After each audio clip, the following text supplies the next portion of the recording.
I first heard about flexible handlebars a few years ago, but it sounded like a gimmick, so didn't really look into it.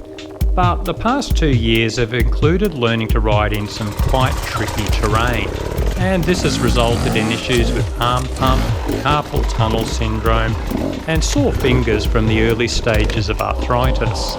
So I've been forced to look at anything that could help. So the past few rides I've been using the Composi-flex handlebars from Twisted Engineering. Because the bars flex, it's not a good idea to use standard bark busters, so I made sure the bars came with Twisted Engineering's own guards that are designed to cope with the flexing of the bars. No problems with fitment, these are just the same as any fat bar. And a cool feature, they also are around the same weight as a normal fat bar. They are available in 3 bends. I opted for the low KTM bend to get minimal sweep. There are also 3 levels of flex.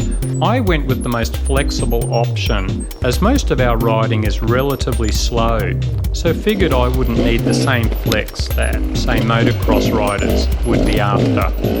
So here is the amount of flex with a mild tug on the bars downward, up, forward,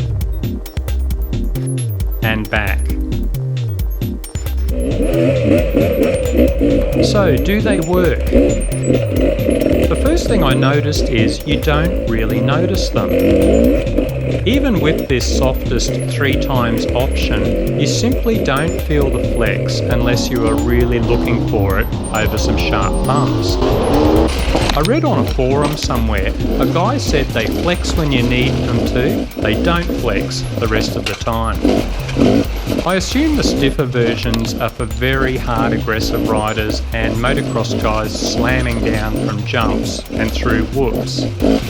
I suspect for our mostly slower type of riding, I could maybe use even more flex, but I think the current setup would suit the vast majority of riders. The website claims the bars will absorb impacts, shock and vibration.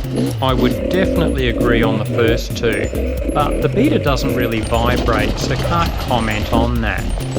However, there are plenty of user reviews where guys say their bars have reduced the buzzy bar syndrome on their bikes. Does it reduce arm pump? In my case, yes, although it's just part of the solution. There can easily be a dozen reasons for arm pump and other physical conditions, and it's definitely worth working through the cheap, easy fixes first.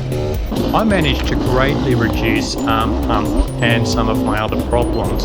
Then, the flexible bars were the final piece in the jigsaw puzzle.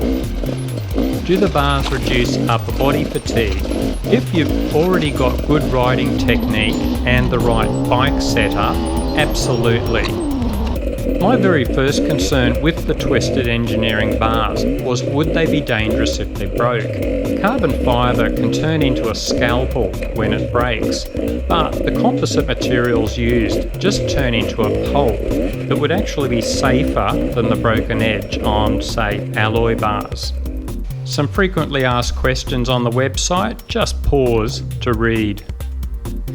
The bars are expensive, but I tend to see this more as an investment than a cost, as you can transfer these from bike to bike over the years. If you've still got any upper body problems despite good bike setup and riding technique, these bars are definitely well worth looking at.